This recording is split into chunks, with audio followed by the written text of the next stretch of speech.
Hi, this is Scott Garibay, and today we're going to talk about Dungeons & Dragons, and we're going to talk about one of the first competitors out of the gate after the 2023 OGL crisis, and the OSR shutting up and putting up, right? So the OSR was very loud in the 2023 OGL crisis, where there was a lot of castigation of Dungeons & Dragons, and Hasbro saying Hasbro handled all this all wrong. Why was Hasbro silent for a whole week?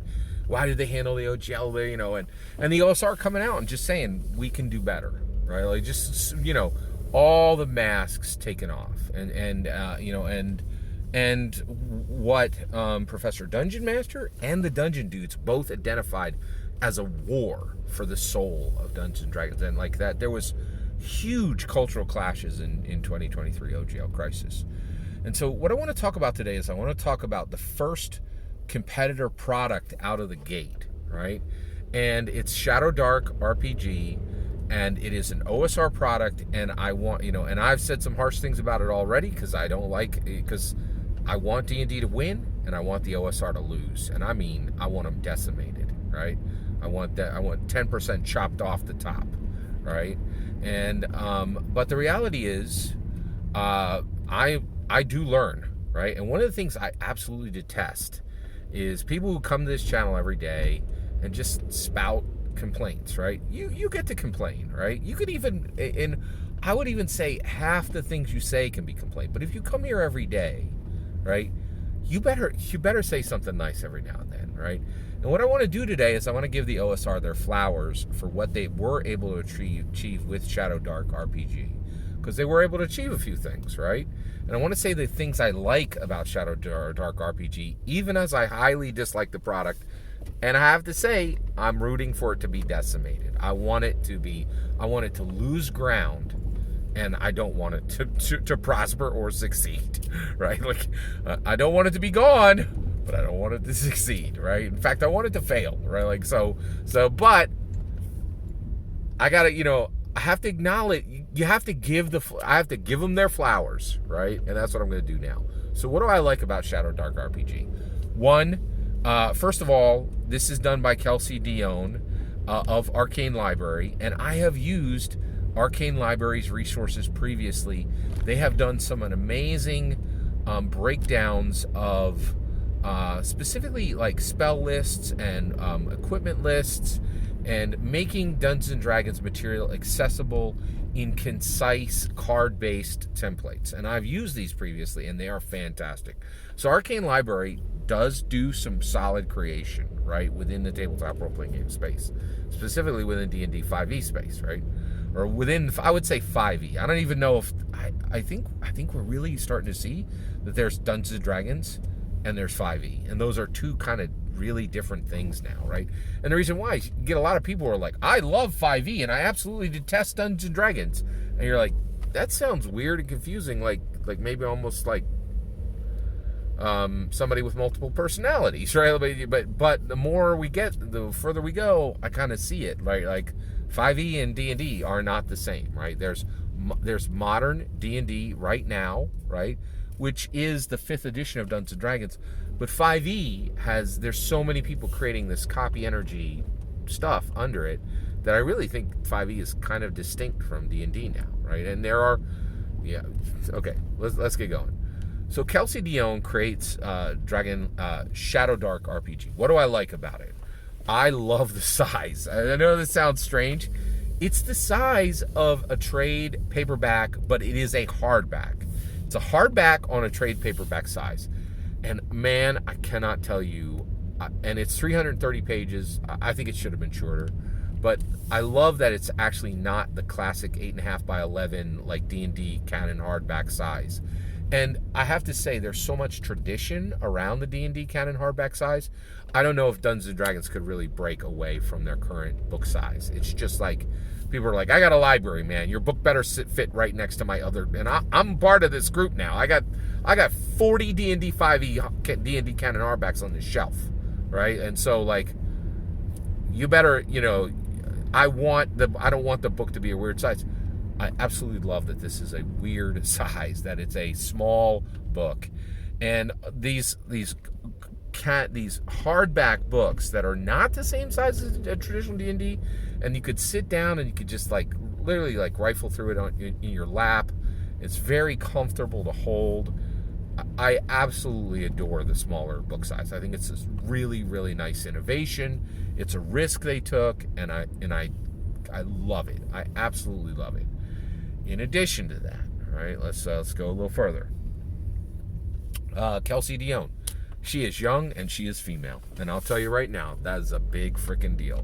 I'm so sick to death of people saying, I don't care who made the game. I don't care what color their skin is, what their gender is, what their preference is. Is the game good or is it not? Right? Well, what's that mean? First of all, is it good, or if it's not? I think art is objective, but most people will tell you art is subjective. So if you think it's good, who cares? That's just your opinion, right? But representation is real, right? And I will tell you right now, the OSR is massively underrepresented with young creators and with female creators, right? And Kelsey Dionne is both. And she she completed a tabletop role-playing game, and she published a tabletop role-playing game. I've done that, and I can tell you right now, and you can find it right over on DriveThruRPG, right? Link below. And I can tell you right now, it ain't easy. It is not easy in the slightest. It is extremely difficult to create a tabletop role-playing game, right? And she did it. She completed it. And I will tell you right now, I think representation matters. I think the old school's got enough old farts, jambering and making a bunch of, product. And so it matters when the old school actually can engage a young person, right? Because honestly, I think it's half the problem they have is I think generally they don't, right? But Ben from Questing Beast disproves that, and Kelsey Dionne is disproving that. The other issue is they have massive problems of representation when it comes to gender, when it comes to preference, when it comes to race, and frankly, I think Kelsey Dionne being a female creator is helping to solve that. So I think give them their flowers, right? This is the OSR, going against people who would stereotype them as just a bunch of old white dudes. Like, this is a young female creator in the mix, creating an undeniably OSR product. That's a big deal. The OSR gets the points for it, right? And this counters the narrative that the OSR is a bunch of old prejudiced people, right? And so this is really good, right? The other thing I like is the real-time aspect of it. You snap on a torch and it goes for 1 hour of game time. That is brilliant, right? Really, really like that. And overall, I was just highly impressed with the overall, with this game being done and created and being able to drop at a time when it is absolutely critical for the OSR to shut their mouths and put books up to go against D&D 5e. And, because the reality is they scream their heads off during January, right? But the reality is, who cares? Nobody cares about your passion in the streets during the time of revolution. Revolution's done, right? What are you going to do? The day after the revolution, the radical is now the conservative. And the OSR is under pressure to produce.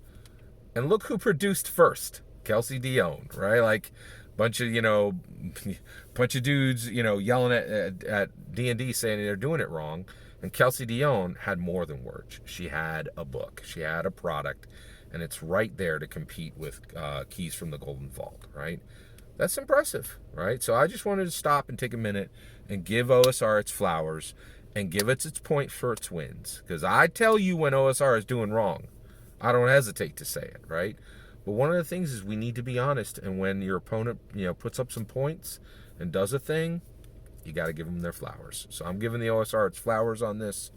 These are the things I like about Shadowdark, and I definitely am a fan of Kelsey Dionne. And my greatest desire is that she realizes the OSR is a massive waste of her talent, and she switches over and gets hired on with Dungeons and Dragons. That would be the happiest story in all of this, in my humble opinion. So Kelsey Dionne, great job. Arcane Library, great job. OSR, you guys have the Shadowdark RPG. It's yours. Great job on this, right? And it's not perfect, but it's not just words. It's an actual thing that was done, right? I'm glad to be here. I'm glad to be out of the revolution where words are important and be in the point where products are important. Every word of that is my humble opinion. What's really important is when I get to hear your humble opinion when you get in the comments and send your traffic. Please consider liking and subscribing, and have a wonderful millennium.